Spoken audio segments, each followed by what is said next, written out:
Yes, hello. Welcome back to Ultra Culture episode 125. That is 5 times 5 times 5 for people who care about that kind of thing. My guest today is Robert Rosenbaum, and we had an awesome conversation. He has a new book out on Zen called That Is Not Your Mind, Zen Reflections on the Surangama Sutra. He is a lifelong meditator and neuroscientist, and yeah, we had a great time. Here's a little bit more about him. Robert Rosenbaum, PhD, began Zen practice in 1971. Between 1989 and 2010, he studied with his root teacher, Sojun Mel Weitzman. After receiving lay entrustment from Sojun, with encouragement, Bob established the Meadowmind Sangha in the Sierra foothills and participated as a founding member of the Lay Zen Teachers Association. He is taught at numerous sanghas in the United States, Australia, and Finland. In 2019, he received Denkai in Ordinary Mind Zen from Karen Trezano. Bob found a natural complement to Zen in the Taoist practice of Dian, Wild Goose Qigong, as taught by Master Wei Lu in the lineage of Grandmaster Yang Meijun. In 1991, Master Lu authorized Bob as a teacher. At her request, he brought Dian Qigong to numerous venues in the USA and around the world. He continues to teach masterclasses and train teachers at Wenwu School in El Cerrito. After receiving his PhD in clinical psychology in 1980, he divided his time between clinical neuropsychology, brief psychotherapy, and behavioral medicine. He was a Fulbright professor at the National Institute of Mental Health and Neurosciences in India. Working at Kaiser Permanente with his colleagues Moshe Talman and Michael Hoyt, he pioneered groundbreaking work on single-session psychotherapy. Working with colleagues in neurology and medicine, he innovated programs in mind-body medicine, including Qigong and meditation programs for patients with chronic pain.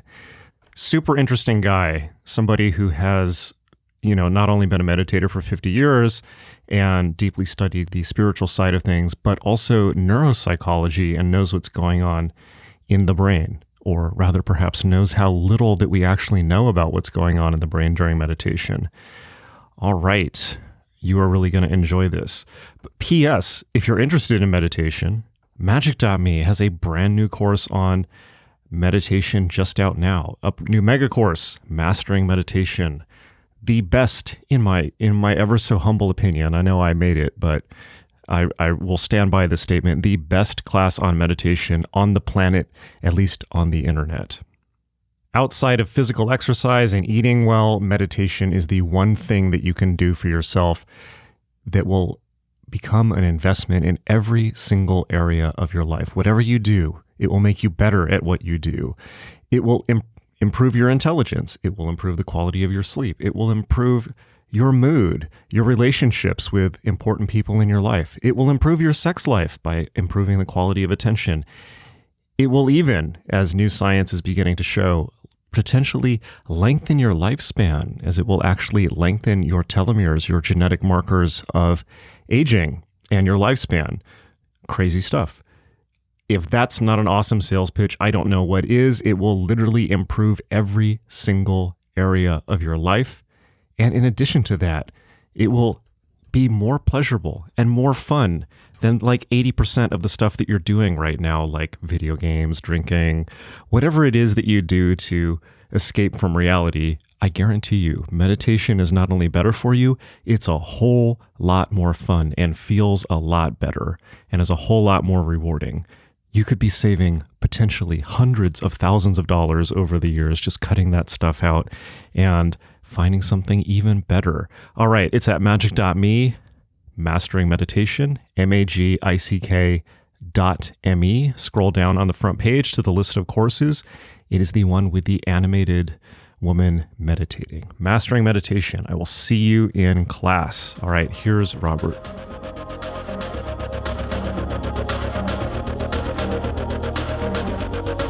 Okay, let me make sure I'm recording. Good to meet you as well. Thank you for being on the show. You have a new book out. Why don't we just start off by telling us about your new book and who you are? Okay, my name's Bob Rosenbaum. Who am I? Oh my goodness. Josh told me that we'd have a freewheeling conversation. So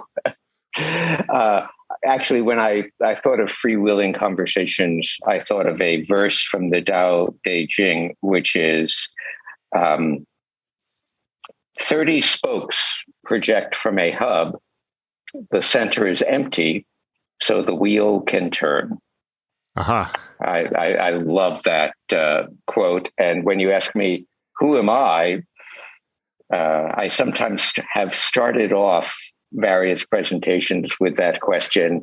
And I've tried having a clip from Jean Valjean singing in Les Mis, and I've tried using a cartoon with this bunch of penguins with one penguin jumping up saying, I've got to be me, I've got to be me.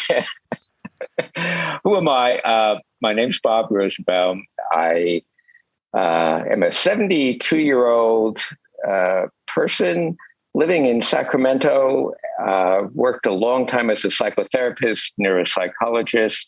I've been meditating for 50 years or so. I'm a Zen teacher and a teacher of Dian Qigong. That's wild goose Qigong, which is a Taoist practice, which goes back about 2,000 years or so. So mind, body, the universe, I've kind of been interested in such It's an interesting topic, right? So have you been a Zen meditator the entire time for 50 years? Or have you hopped around? Wow, okay. Well, I hopped around a little bit, and my sister helped John Kabat-Zinn set up the MBSR, the Mindfulness-Based Stress Reduction Program. So I know John and the folks there, and I have lots of friends in the mindfulness community. So I certainly have done mindfulness meditation. That's become kind of a commercialized thing. It can be really, really helpful. Let's talk about that, actually. Don't let me forget. I want to come back to your book right away, but sure. If you can just make clear, because I don't think people are very clear on this, and I'm actually not super clear on this. What would you say? What is mindfulness as it is taught in kind of the mass media? The mindfulness that everyone hears about, the mindfulness that they hear about, they see on magazine covers in the checkout lane at Whole Foods, versus your understanding of meditation and maybe even a true mindfulness or Zen or something like that. How do you see the mindfulness trend? Okay. I should probably mention that I co-edited a book called What's Wrong with Mindfulness and What Isn't a few years ago. And again, I want to emphasize mindfulness can be wonderful, and I have deep respect and appreciation for my sister and for John Kabat-Zinn and for really all the folks who are working in this area. And having said that, I think mindfulness as it's currently being taught misses an important dimension. So John purposefully secularized mindfulness when bringing it into a medical center. And he defines mindfulness as paying attention on purpose in the present moment without judgment. Wonderful thing to do. A friend of mine, well, I'll just say I recently wrote an article called Mindfulness is Full Engagement. And being completely present ties you to the universe at large. There's a saying in Zen, you are not it, it's actually you. And the way mindfulness can be taught is, okay, this is basically a method of relaxation and breathing and clearing your mind so that you can be attentive. But as I point out in my book, that is not your mind. Everyone talks about mindfulness, but what's this mind that we're talking about? It's not my mind or your mind. It's the basis of living and dying, scratching your head and laughing, being miserable with a cold and having your nose run and being in the heights of ecstasy. It doesn't exclude or include anything. It's not a special state.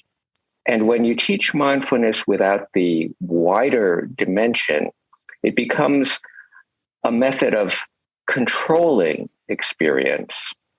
And really, mindfulness, as it's taught in Buddhism, is a way of becoming aware of how limited our awareness is, and then saying, well, if I'm not my thoughts, and I'm not, because thoughts are just thoughts, and if I'm not my senses, because senses are just senses, well, as you started off saying, who am I? What am I? What's going on here? The many people who teach mindfulness start with the first section of what's called the Satipatthana Sutra, the Buddhist Sutra on mindfulness. And it's great. It says, pay attention to your breath, pay attention to what you're doing, be mindful of the thoughts within the thoughts. But then the next section is, okay, now you've done that. Now go out into a graveyard and sit by a rotting corpse and think, uh-oh. Yes. Uh-oh. I've done a lot of that in India, and I highly recommend it. I think that would be a good corporate retreat for Yes, exactly. Yes. Yes, indeed. Oh, so I talking about India, I was very fortunate to go to India. Oh gosh, it's a while ago now. It's 30 years ago now. It was about 1988. I was on a Fulbright teaching at the National Institute of Mental Health and Neuroscience, and I learned so much there. So I got to the institute, and I was scheduled to meet with Prabhu for my first discussion with him of what I do. He was the head of the department. And I was supposed to meet with him at 10. I got there about 10 of 10, and his door was closed, and it had a sign on it saying, "Please do not knock." So, of course, I sat down. I figured he's busy. I waited. 10 o'clock, 10:10, somewhere around 10:15, someone rushed into his office without knocking, door closed. I figured, there's some emergency going on. Somewhere around 10:30, I'm sitting there going, well, this is India. Just get used to people not being on time. That's okay, Bob. Somewhere around 10:30, 10:35, Prabhu came out chatting with this fellow. And he looked at me. He said, "Oh, Bob, you're here." I said, "Yeah." He said, "How long have you been here?" I said, "I got here about 10 of 10. He said, "You've been sitting here all that time. Well, why?" Well, I said, "Your door was closed and it said, 'Please do not knock.'" And he looked at me like something was wrong with me. And he said, "Yes, that sign means just come in. Don't knock, just walk in." And that's when I started to learn that relationships can be as or more important than the scheduled, this is what we're going to accomplish at this place at this time. I remember in all usual way that we go about business. I remember in all my time in India, we always call that IST, Indian Standard Time. Things are going to happen when they're going to happen. Right. But they always seem to happen at the right time. And when I was in India, cell phones hadn't really come in yet. And so and phones were unreliable. So it was kind of expected that if you wanted to meet with a friend, you'd just go over to their house, and whatever they were doing, they would stop what they were doing and visit with you, or they would say, "Oh, I'm doing such and such, come join me." And this extended actually to therapy sessions at the National Institute, where I'd be meeting with a client and another doctor would come in and say, Dr. Rosenbaum, I'm currently meeting with a client next door and such is happening, and I'd like your ideas. And I'm meeting with a client, and I'm going, I'm meeting with a client, I'm meeting. And my fellow doctor would turn to my client and say, "Oh, you're here too. Well, I'd like your opinion on what shall we do with the person next." And this idea of I am the person in this room behind a closed door who exists apart from my interactions with others, it didn't exist. It was nonsense. We are only all of our interactions, and so the title of my book, "That Is Not Your Mind," sort of alludes to the fact that people think they have a mind, and then they have to control it, and that is the source of a lot of suffering. Yeah, A huge amount of suffering. And it seems to me that the way that mindfulness has been adopted, particularly in Silicon Valley or corporate America, is as a technique of control. It's kind of like, well, yes. be mindful on your work. Definitely don't be mindful of the broader universe and go wandering off the job. Like that's not productive. So that's right. There's a great blogger that I have followed for a long time named David Chapman, who has a phrase that he says consensus Buddhism. And he says that, which is great. And he says, that's a great phrase. Oh yeah, no, he's great. I've tried to get him on the podcast a lot, but he always refuses because he's very insular, I think. But what he means by this is he kind of says that there were a series of political and marketing decisions made by Buddhism in America to get it accepted and more popular. And to be fair, that has been a remarkable success. I mean, the extent to which Buddhism is now accepted in America, it's not seen as weird. It's seen as something admirable. It's seen as something that everyone says, "Oh, I wish I would do that if I had time." But, they have no negative thoughts about it. But what David Chapman said is that, in order to do that, they sanitized it and left out all the fun stuff and in fact, left out the real tradition. So yes, I agree. And my experience in working in clinics, because as a neuropsychologist, I often worked with people who had pretty serious illnesses. Things they were not going to get better from. And chronic pain, Huntington's disease, multiple sclerosis, seizure disorders, things like that. And once they had gotten to the point of, okay, now I can be with this and not be frantically running around, and I can be aware of, okay, this is what's going on. The next phase of awareness was, but I don't like it. And there's this sort of idea of, well, if you can control it and be really aware of it, everything will be hunky-dory. And it's not a lot of the time. And then what?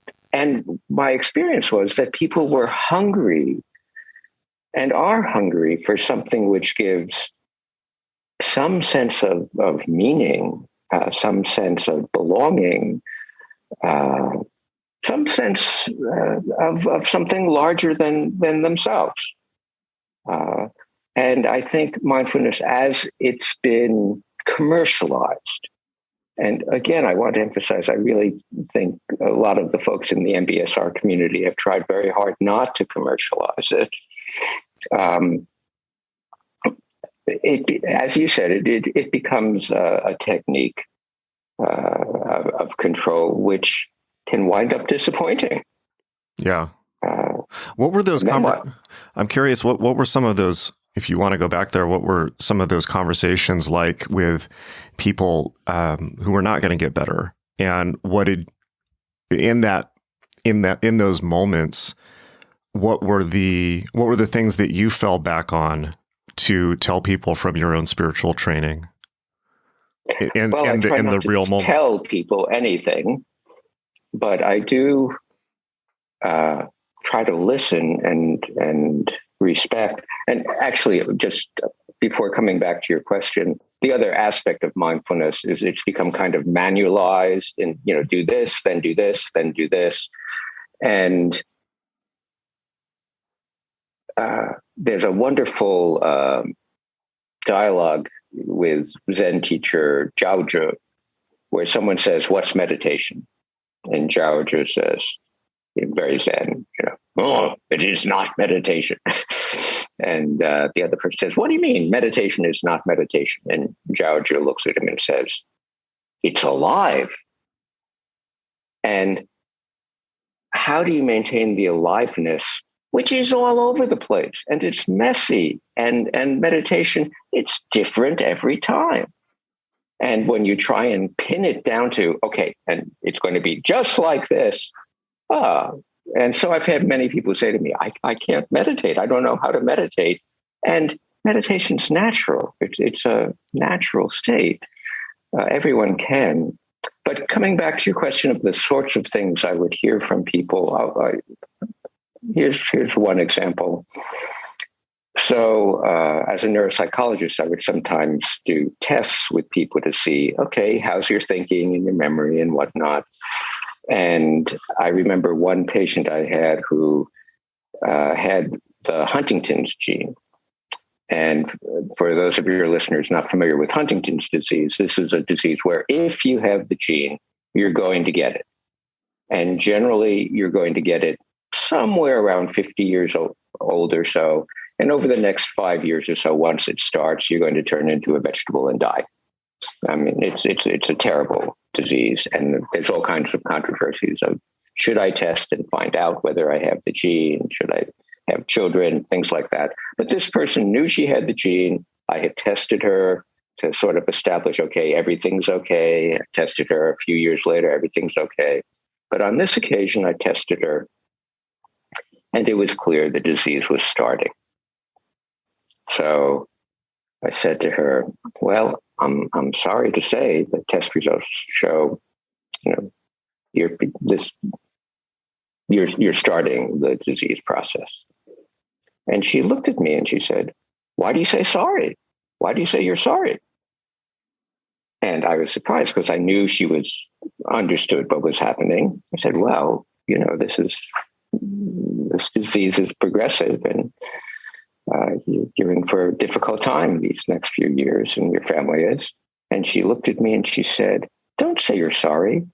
I am so glad and fortunate that I have this disease, because knowing that I had this disease, I have been careful to live every single day the best I possibly could, and to really live my life. And frankly, I look around at all these other people running around and being nervous and grasping at this and grasping at that and not enjoying themselves. And I say, oh, you poor people, wake up. I mean, I'm so lucky to know I only had limited time. And that's true.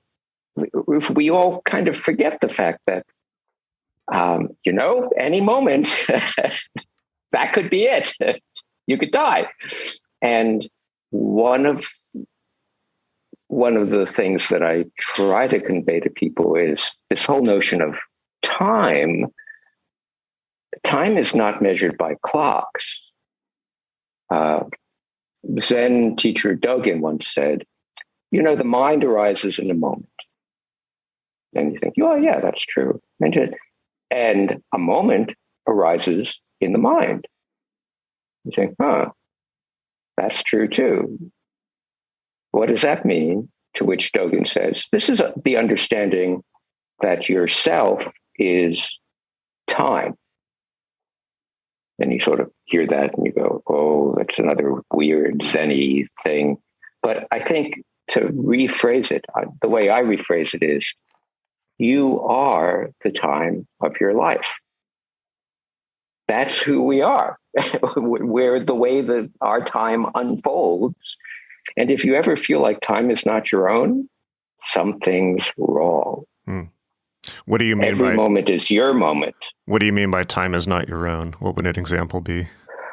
where you feel like, okay, I have to go pick up my kids from the soccer game, but I don't really want to do it but I have to do it because it's their time now. Or I have to work for my employer and he's paying attention to my time down to the 6-minute mark, but it's, I'm putting in my time for them, but it's not my time.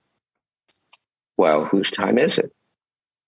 I mean, I think part of the violence and illness in our society is this feeling that we've lost control of our lives, which is,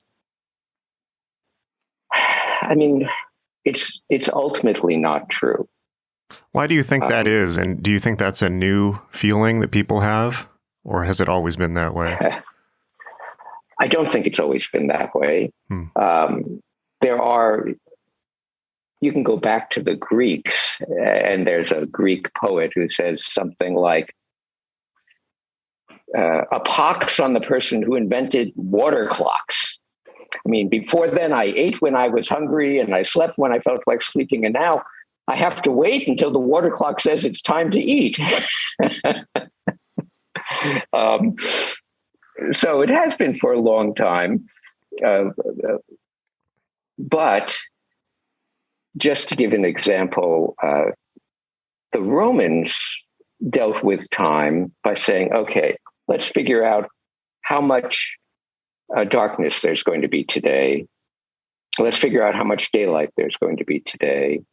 Okay, we're going to divide the daylight into 12 hours, and we're going to divide the darkness into 12 hours, and those will be the hours for today.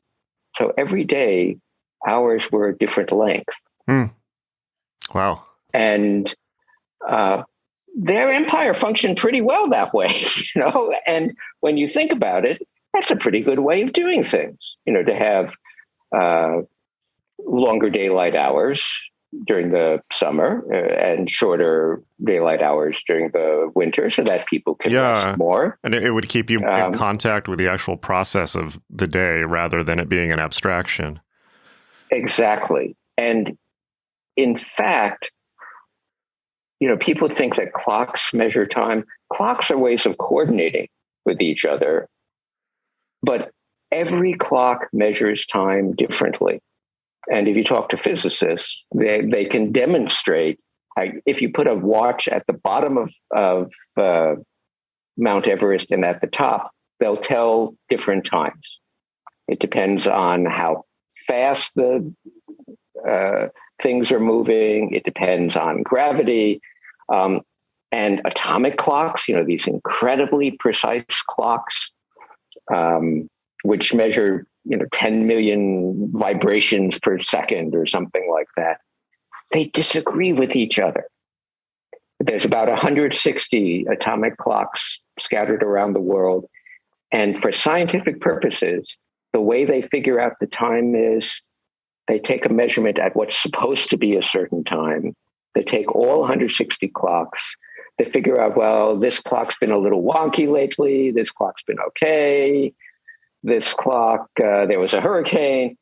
And over 3 weeks or so, they complete all these calculations and they show what all the clocks are doing and they make all these adjustments and they send out this data sheet of, this is what all the different times were at that time. You can know what time it really was a month ago. Okay. But it's... That's amazing. I didn't know that. That's, it suggests that, I guess it suggests to me that at least the way we're measuring time is purely a human abstraction. If you can't precisely measure it, then what is it?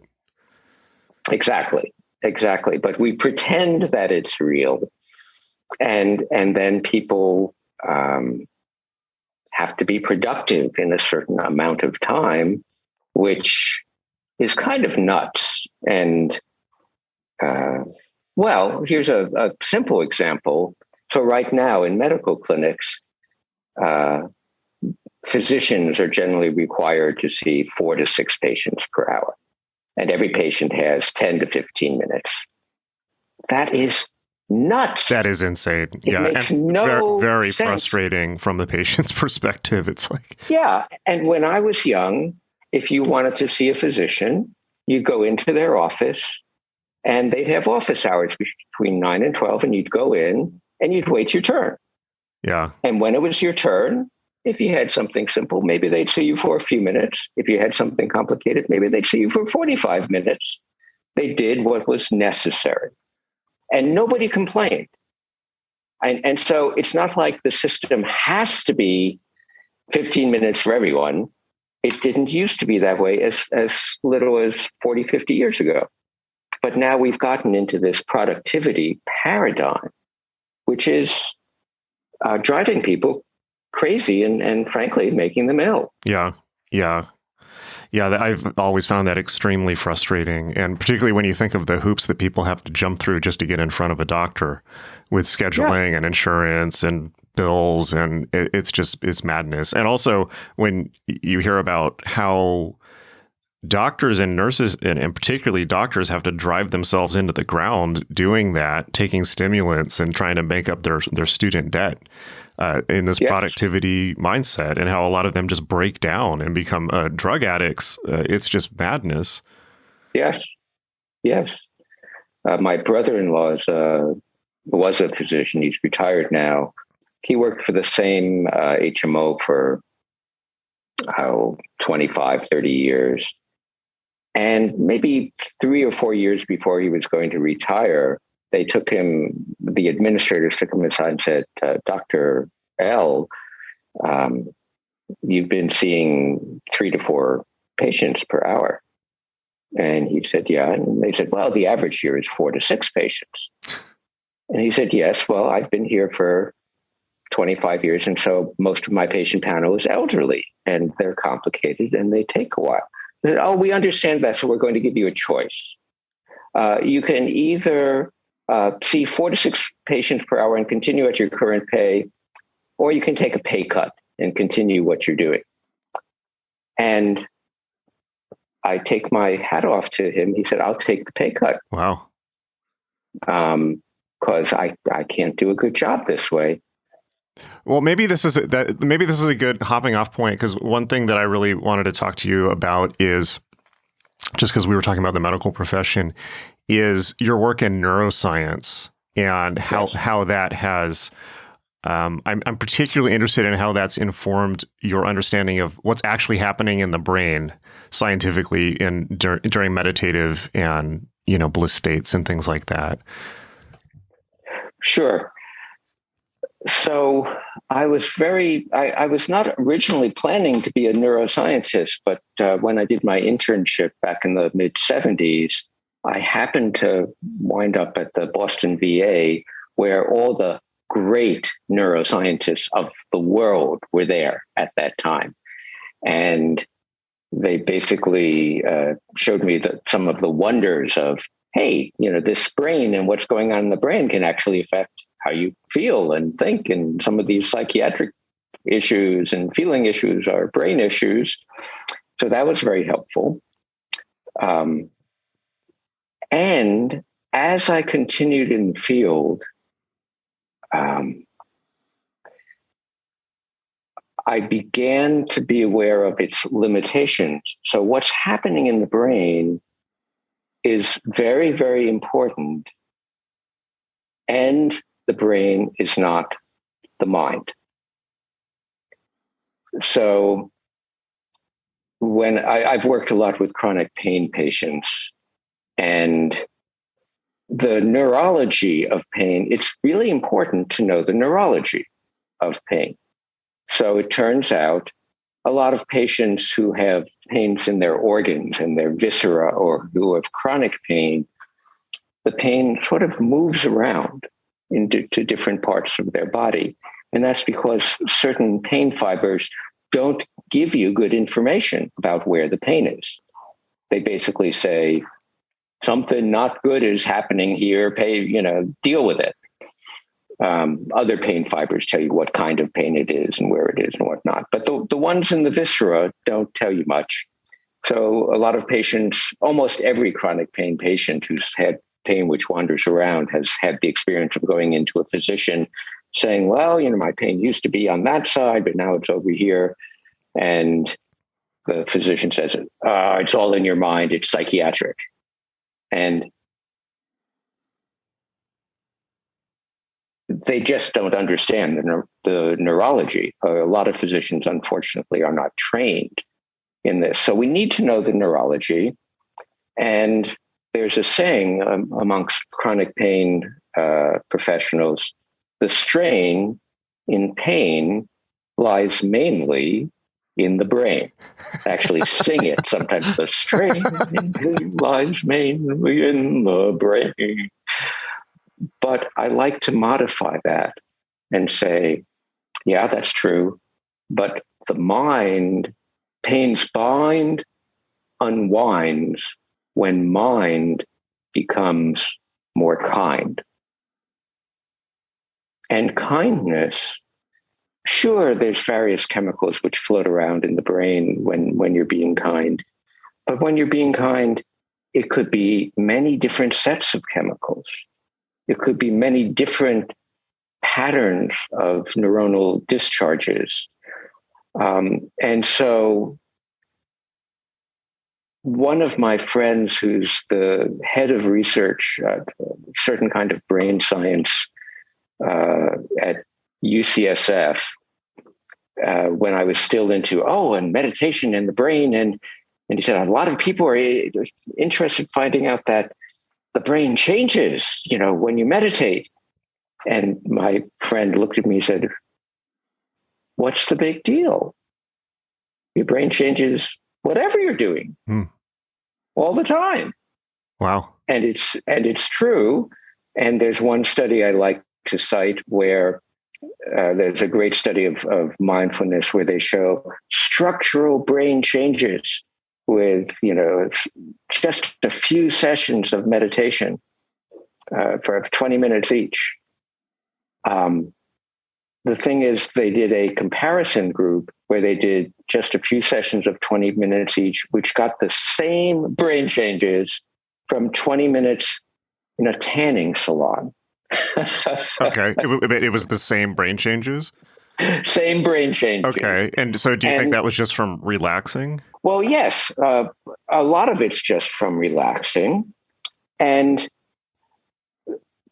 there's actually the head of brain, the Brain Project, which is trying to map the brain, and it was an initiative under Obama, and lots of money going into it, has said, you're going to read in the papers that we found the spot which does this, and we know the way the brain does that, and don't ever believe them. We have almost no idea of what's going on. Everything that you're seeing in the papers is, quirky little experiments which are rarely replicated. And the whole brain is active all the time. And while it's true that certain locations are more likely than not to have certain kinds of activities, it's all over the place. Wow. So just as an example, it's only recently we learned that when we're having a conversation and you're seeing my lips move, the visual information that you're getting from my lips is not being processed by your visual cortex.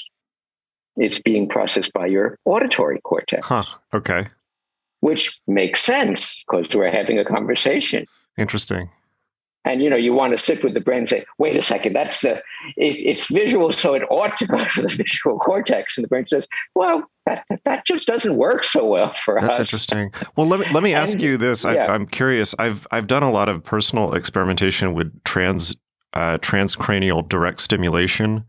Yes. Where I've basically been sticking electrodes to my head and following the DARPA, this DARPA technology, following the guide. And the idea is if you run the current through different parts of your head, you'll get different phenomenon such as focus or better mathematic processing or better music sense and on and on.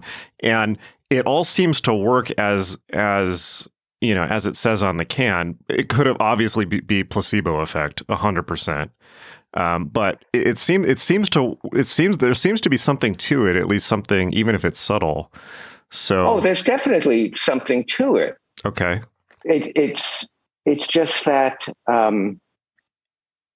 if you did it on, first of all, the resolution of our ability to look at the brain right now, a single voxel. So a voxel is like a pixel, but it's three-dimensional on brain scans. Okay, represents about 10,000 neurons. So what's going on in those 10,000 neurons? I mean, hard to say. Maybe it's some dance of the neurons. Maybe it's the more we discover about the brain, the more we realize things are not going the way they're supposed to. Like glial cells, which do not have anything to do with, I shouldn't say that. Glial cells support neurons, but they don't directly transmit anything from one neuron to another, but they influence it. So we thought those were just silent. Well, it turns out that those are crucial to how things work. And now some medications are working for chronic pain, are working on glial cells. We know that the gut biome, the microbiome, affects the brain. We know that stress affects the brain. The point is, it's a whole system. And if you did the transcranial stimulation on 3 different days, there's a pretty good likelihood that you could get the same results on those 3 different days from 3 different brain activations. Slightly different, mind you. I mean, they're not going to be wildly different, like, instead of a frontotemporal connection, it's suddenly going to be a back of the brain connection. So you mean different positions of the electrodes? Different positions of the electrodes, different firings of the neurons. So that, for example, well, it's been some time now, but a while ago, there was a study where they stimulated a single neuron and a patient undergoing brain surgery, and the patient saw the face of Jennifer Aniston. I want that neuron. right. On a regular basis. So there was all this, to do about, we found the Jennifer Aniston neuron. We obviously have a neuron for everything. Having been a teenager in the 90s, I probably have a few of those. Right. What they didn't say is, if you stimulated that neuron another time, you might get the face of another person. If you stimulated that single neuron another time, you might get a feeling and not a face. And if you stimulated a different neuron, you might get the face of Jennifer Aniston. So the brain isn't locked down. Well, that sounds like there's no causal connection then. Well, we don't know what the causal connections are. The current theories, there's debate in this field, and you'll certainly find neuroscientists who are saying we're finding this place and do this. But I'd say the trend in the field is towards saying neurons are complex systems. They're constantly shifting and changing, like the weather and the climate. And basically, when we have a memory, we create the memory. When we have a feeling, we create the feeling, and the brain organization is different each time. And we're still trying to figure it out, but it's more like you were in India. It's more like the dance of the gods than it is, the 10 Commandments engraved in stone. Well, let me ask you this: when you're saying the mind is not the brain, which certainly has been my conclusion as well, but when you're saying the mind is not the brain, are you talking from a physiological perspective there, or your own meditative, your own intuitive sense of things? Well, both of them. I've been meditating for 50 years, and some kind of interesting things can happen in meditation after you've been doing it for 50 years. But within in my book, that is not your mind. one of the things I like to do is follow the Sutra, and in the Sutra, of the Surangama Sutra, the Buddha spends some time with his disciple Ananda. Incidentally, the sutra is one of the few sutras which starts out with a sex scene, which is kind of cool. Well, that's good marketing. And basically, Ananda goes on his begging rounds, and he goes to a brothel because they can contribute too, and a beautiful woman who's actually ensorcelled with a demonic spell starts caressing him, and they start getting it on, and he's about to break his vows when the Buddha realizes what's happening and sends this magic mantra to rescue him and the woman and bring them to the grove. And Ananda is terribly mortified. Says, "Oh, I'm so sorry. How I was about to break my vows." And the Buddha says, "Don't worry about being sorry, Ananda. Let's get to the bottom of this. I mean, how did you get into this?" He says, "Well, I mean, she was so beautiful. I wanted her." And the Buddha says, "Well, so what made you want to follow me?" He says, "Well, I saw this dazzling light emitting, from the Buddha and the 32 marks of enlightenment." And the Buddha says, "So what did you see me with? And what did you see her with?" He says, "Well, with my eyes." "And what did you want her with? And what did you want me with?" "Well, my mind." The Buddha says, "Oh, Ananda, that is not your mind.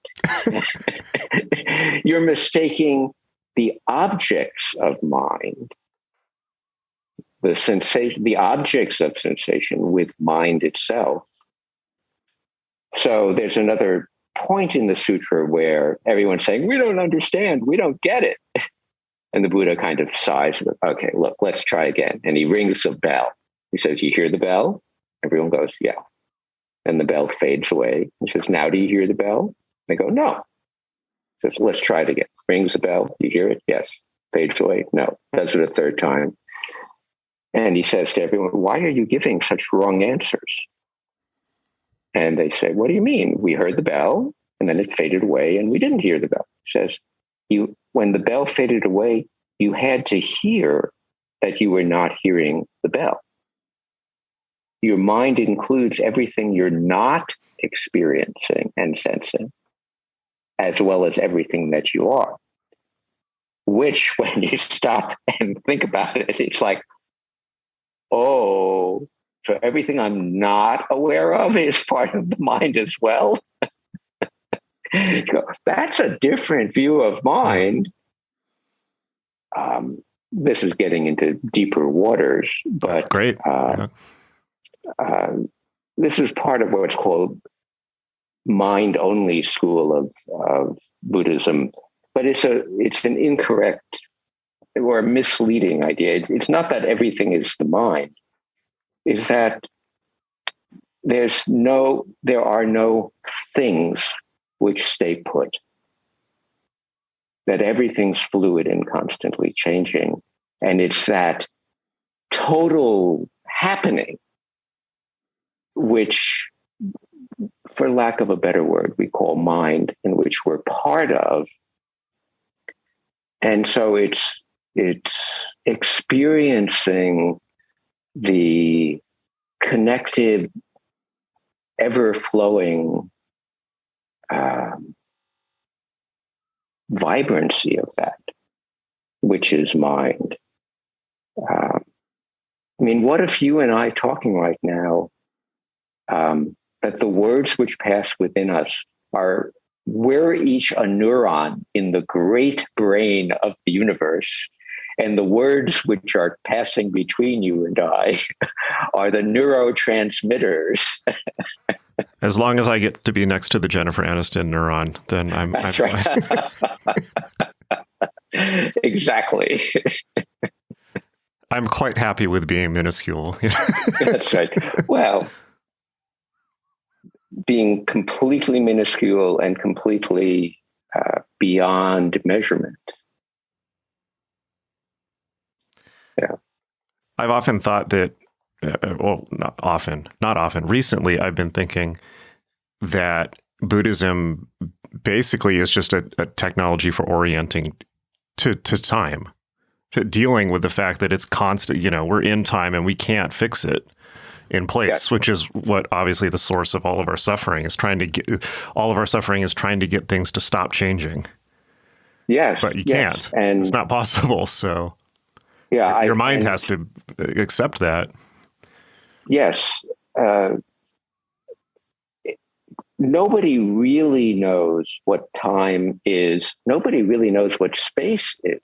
I mean, the physicists really debate about this, and it's not clear.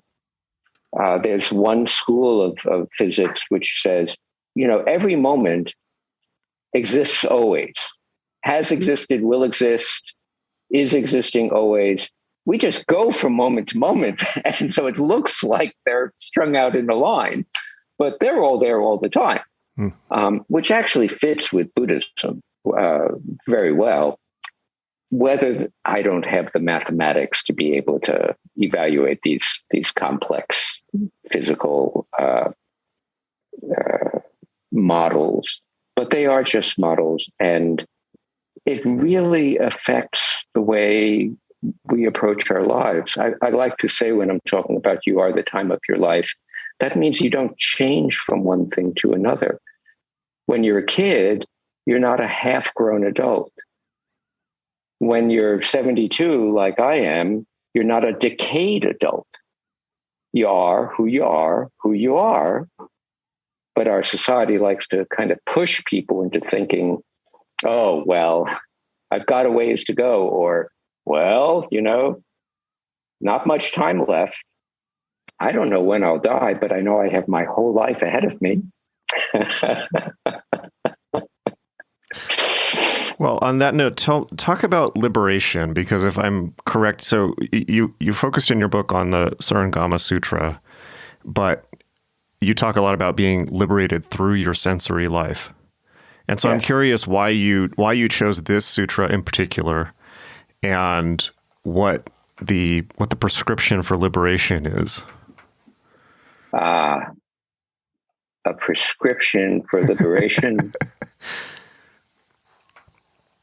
Appreciate every moment.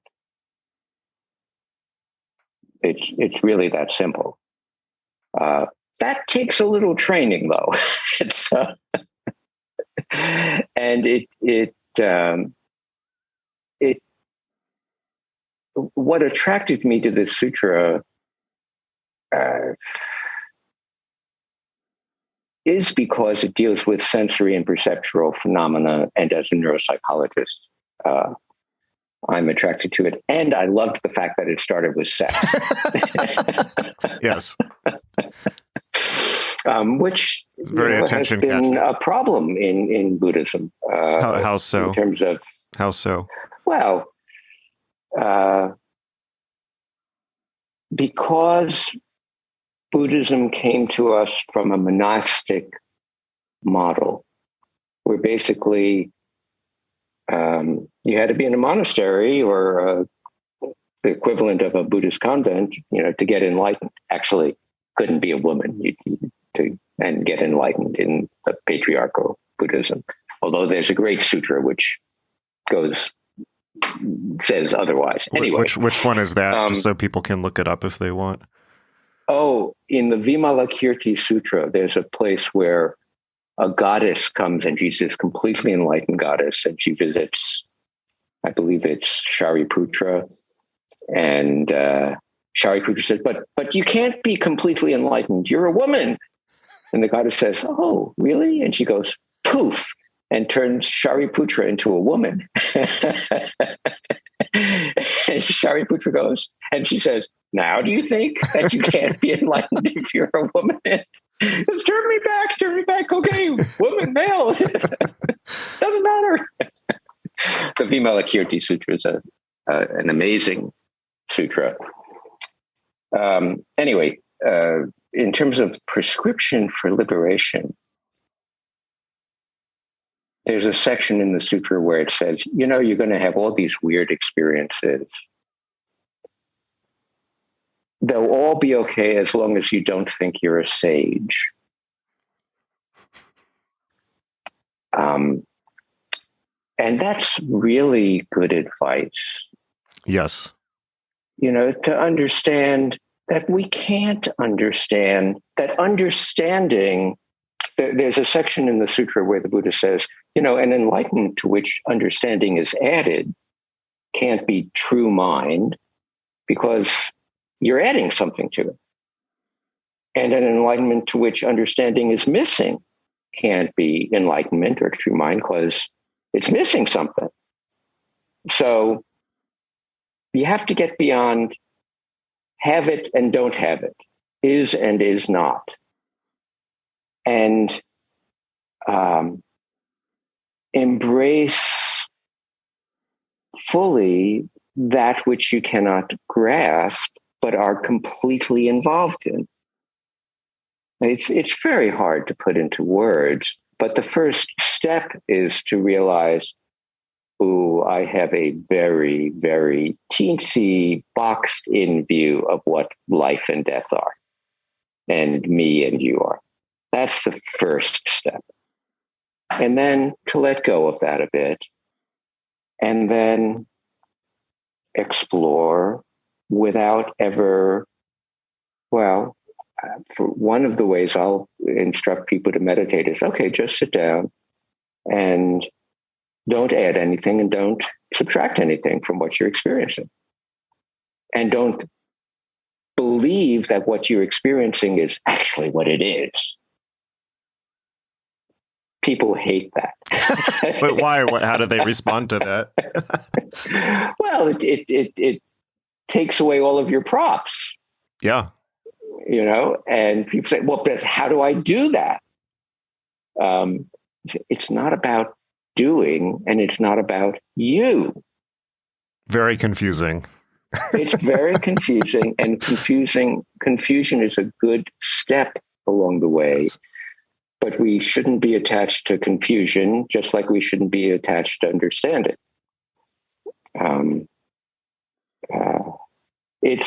So here's a good exercise for liberation. I always enjoy this one. Whenever I wake up in the morning, I kind of rub my eyes and look around and I go, how did that happen?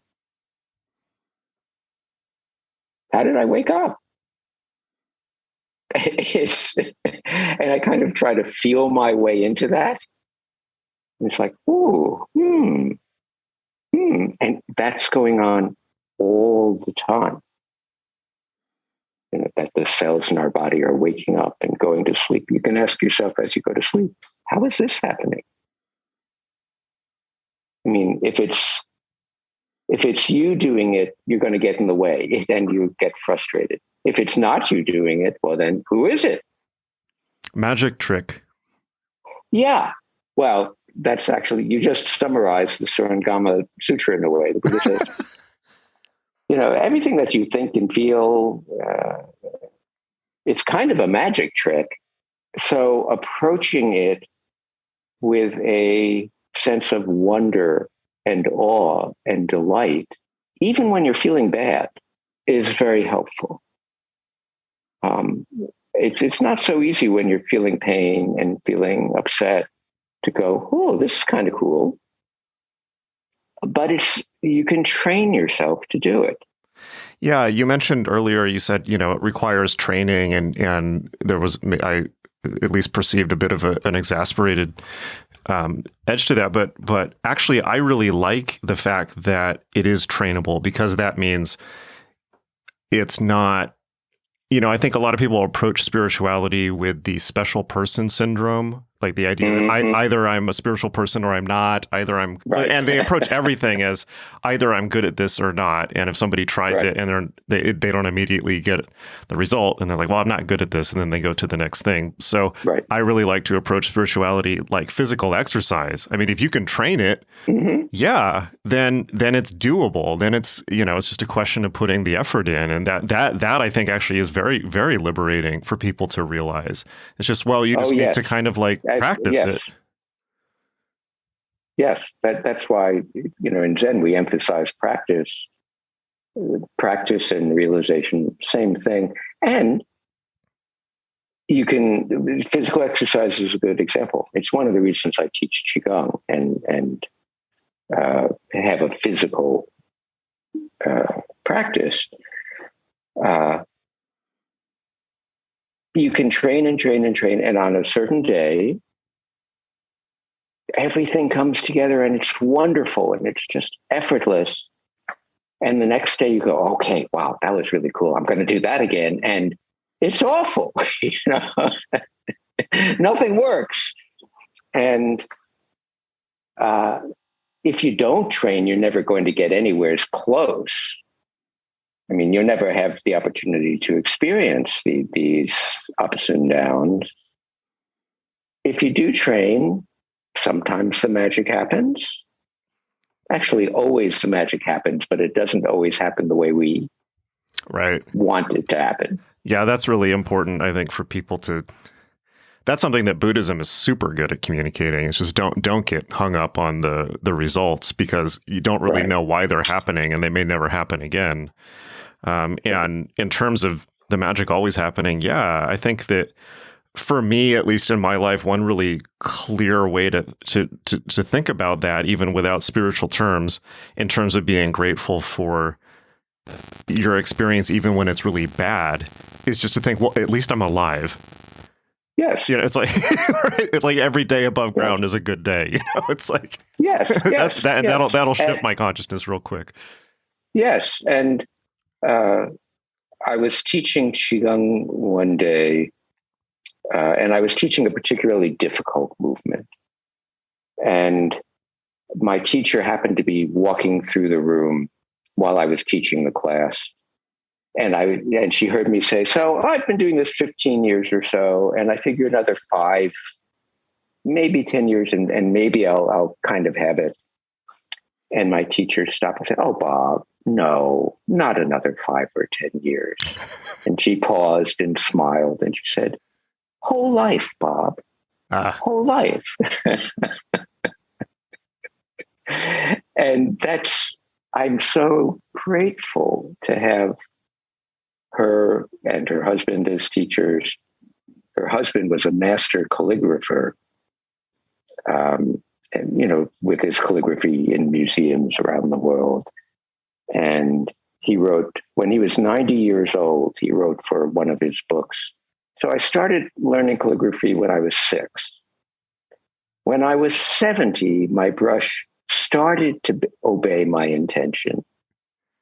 When I was 80, I started to see how the round and the square are basically the same thing.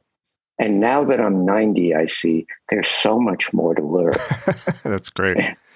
That's great. And I can honestly say every time I sit down to meditation and every time I do Qigong, something different opens up. And it's amazing. It's literally inexhaustible, which is wonderful. Yeah. Which doesn't mean I don't get exhausted, because I do. Right. But and it always seems to get deeper in my perspective. Yes. Yeah, it's phenomenal. This has been an awesome conversation. I'd love to have another conversation. For now, where can people find your book? Thank you for asking. I tend to forget such things.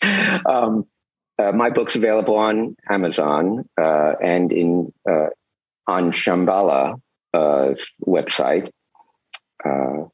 Just Google "That Is Not Your Mind."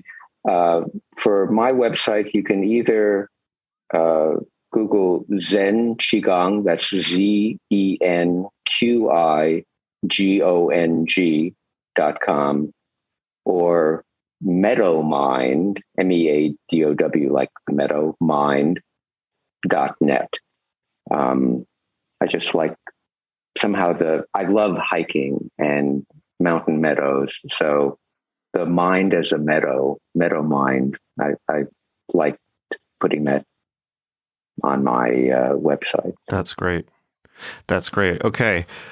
Well, let me end with an important and possibly controversial question. Oh, okay. Which is the first part is for people who are want to begin meditating, what would you suggest the best course of action would be? And the second part of that is, do you think that people should get hung up on what school of meditation to follow? That's the controversial bit. Because I do have opinions about that, but well, in terms of getting hung up on what school, you should try a school, see how it works for you. I mean, give it at least, a month or 2 or 3. If it doesn't feel like something's in alignment, I mean, I'm not talking about feeling difficult. I'm feeling like something, this is right. Trust yourself and look for a different approach. There's no one approach has a monopoly. Actually, in the Surangama Sutra, there's a section where 25 sages talk about, I did it this way. No, I did it this way. In terms of what to do, the first thing to do is set aside a place and time. Because nothing happens till you do that. You may need to talk with people in your family about, during this 10 minutes, I'm not answering the phone. You knock on the door. I mean, you smell smoke and see flames. You interrupt it. But just getting 10 minutes uninterrupted is key. And then you really don't have to do anything but pick up any book on meditation and follow the breath or count the breath or relax. But basically spend 10 minutes, and the basic message from the Surangama Sutra is, whatever you are doing, go to the enlightened basis of what's happening this moment. That's great.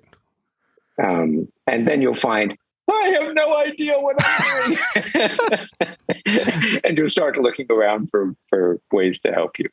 And practically, that's wonderful. Practically speaking, where are you at on the what time of day to meditate question? Taking it down to total practical things. I tend to tell people first thing in the morning, but I find it works best for me first thing in the morning. And so for many years, I just got up. Well, like when my kids were young, I got up a little bit before them and I'd meditate. And I said to my kids, you can come in if you want, but I'm not going to talk or move or do anything. And one of my daughters would occasionally come in and sit with me. And the other daughter came in once, sat down for about a minute, said, "This is stupid." Got up and didn't resume meditating for 30 years. Very funny. But if I may offer one other piece of suggestion, the Dalai Lama has said his practice is kindness. Sit down for 10 minutes and just be kind, or just look for compassion, knowing that compassion's not a feeling that you have to generate. Compassion is in the air we breathe, all around us. So contact or touch or find, look for, reach for compassion and kindness. And that's a really good way to start and continue. And you'll probably experience some difficulties along the way. And those difficulties will help you learn how to stay in touch with compassion and kindness when you and others most need it. It's kind of simple. Yeah. Doesn't mean it's easy, but it's basically simple and just natural. Wonderful. That's probably a good place to end on. Thank you very much for being on the show, and I really appreciated your time.